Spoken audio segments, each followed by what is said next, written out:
finally got their ass on the trap game. We got their ass on the trap game. Oh my god. That was the scariest 20-point lead I ever seen, been a part of in my life.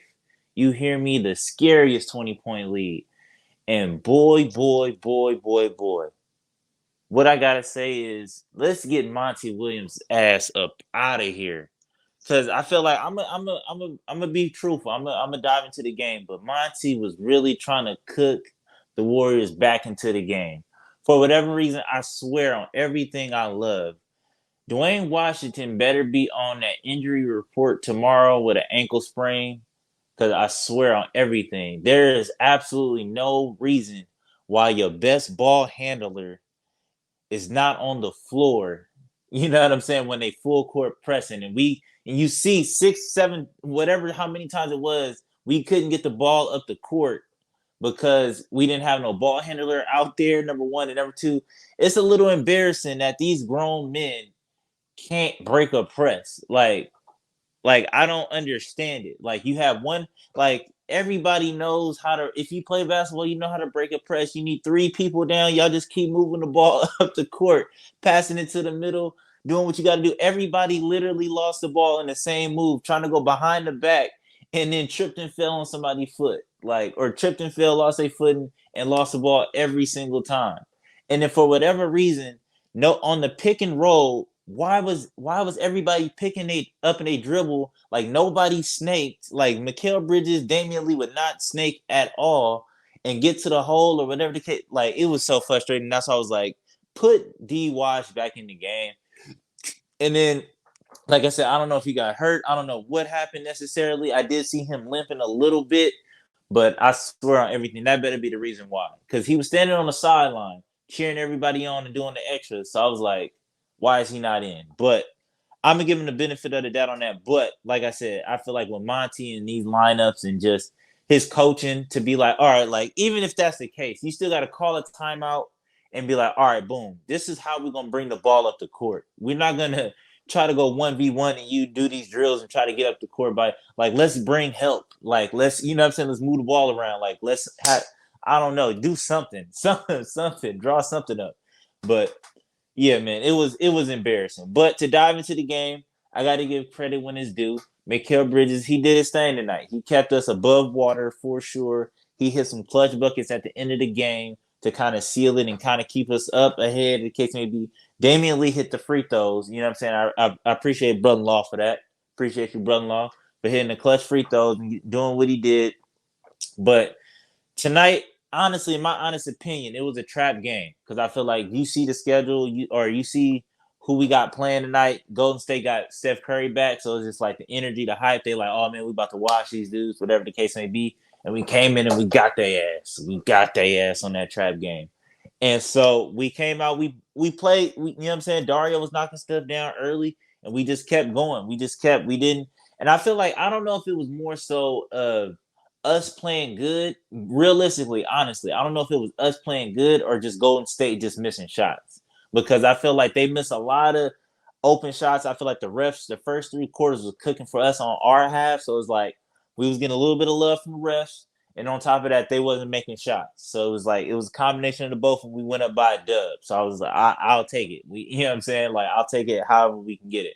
That's just me being truthfully honest. I feel like the refs you can't, as a Suns fan, you can't sit up here and be like the refs wasn't calling some ticky tack fouls for us and all. It seemed like everything, the first 3 quarters was going our way. But then in that fourth quarter, that's when the Warriors made their run. And I feel like that was what the NBA and what the refs was kind of anticipating. Like they know that the Golden State Warriors can snap a 20-point lead like that. And that's exactly what happened, especially against us. So yeah, man. So it was a lot of questionable calls coming down, and I thought that Andre Iguodala getting ejected was going to be the momentum shift. Like, all right, like let's bring it home. Like they lost Iggy, let's you know what I'm saying. But I was wrong. Boy, was I wrong because they stayed in the game. Steph hit a couple shots. Jordan Poole got some steals, and like I said, we couldn't get past that full court press for whatever strange reason. So yeah, that made the game a whole lot more interesting than what it needed to be. But overall, like I said, I like the dog today. You know what I'm saying? I like we play like dogs today. And I felt like D Watts was a dog, you know what I'm saying? Like I said, it's like I feel personally, I'd rather watch Dwayne Washington than Cameron Payne. Yes, I feel like they have similarities in like how they play in the sense like they just play just buck wild. Like you just never know what you're gonna get. Like Dwayne Washington was throwing us some shots. I was like, what is he doing? Like, does he think he's Steph? But it's just like, you know what I'm saying? Like I feel like I'd rather watch that, and he can play make when he wants to. When he wants to, he can play make, and I've kind of seen that. I kind of noticed that he has an ability to play make, but it's only when he wants to. When he really like, it's not like he can be. It's not like he can go from scoring mode to playmaking mode. Like you know what I'm saying? Like it's either one or the other. You can't have both of him. But yeah, like I said, I appreciate him actually looking at the rim, being the one like attacking the basket, always getting the fouls. And I feel like going forward, that's what we're gonna have to do. We're gonna have to try to play the ref game, try to throw ourselves into people and try to get the fouls early in the games and try to get everybody in foul trouble. Because realistically, you know what I'm saying, the point five system not working for whatever reason. The half court game ain't working, so it's just like we got nothing else left in the tank. Or nothing I can think of, you know what I'm saying? But like I said, man, it was a good dub to snap the 6 game losing streak. I guess Landry Shamet is out. We got the Nuggets tomorrow. I don't know how that's gonna go, but hopefully we can get another trap game. Just them looking at the roster and just thinking, oh, we're gonna walk them or whatever the case may be, and we can just come in, just keep it competitive. That's all I ask, really. Just keep it competitive. I'm not expecting a win tomorrow, but I just want it to be a good game, have some good numbers, get Mikal back into the rhythm. I liked when I seen Mikal and Josh Okogie. I feel like Josh Okogie did a real good job on Steph today. I feel like you could never really shut down Steph. You could just, you know what I'm saying, hope he missed. And coming back from, you know what I'm saying, injury or whatever, it's going to take him a minute to get back into form. So I feel like Josh Okogie did a good job on that. Clay, I feel like Mikal Bridges did a decent job on Clay. But yeah, man, so I wish that we probably would have went back to Biz just for the defensive presence. You know what I'm saying? Because I feel like even though yeah, Biz can't give you nothing offensively, but I feel like he was kind of the main reason, or like if it wasn't for Biz's defense, we wouldn't have went up by 20. Yeah, he blew a lot of open layups, or he blew some open layups, or whatever the case may be. But if it wasn't for him, like erasing some of these mistakes that we was making offensively, and you know what I'm saying, the defensive mistakes we was making, I feel like we wouldn't have went up by 20. So I would have liked to see Biz kind of close out that game or just get a little bit more minutes. But it is what it is, man. But today was a good dub. You know what I'm saying? As a Suns fan, it's finally to see one. You know what I'm saying? I hope we jump back in that 7th spot. I think. Luckily, the West. I'm trying mentally. I can't look at the standings because I feel like it's just gonna get me depressed. So like, I try not to look at it. But my thing is, as long as we can just get out the play-in, you know what I'm saying? Or if we do get into the play-in, we can just stay in that 7th seed. So it's like all we gotta do is win one game, and then we, you know what I'm saying? But I feel like we can catch up to the Clippers for sure. So hopefully we can just hit our stride or just keep it close. Keep it close until D Book come back.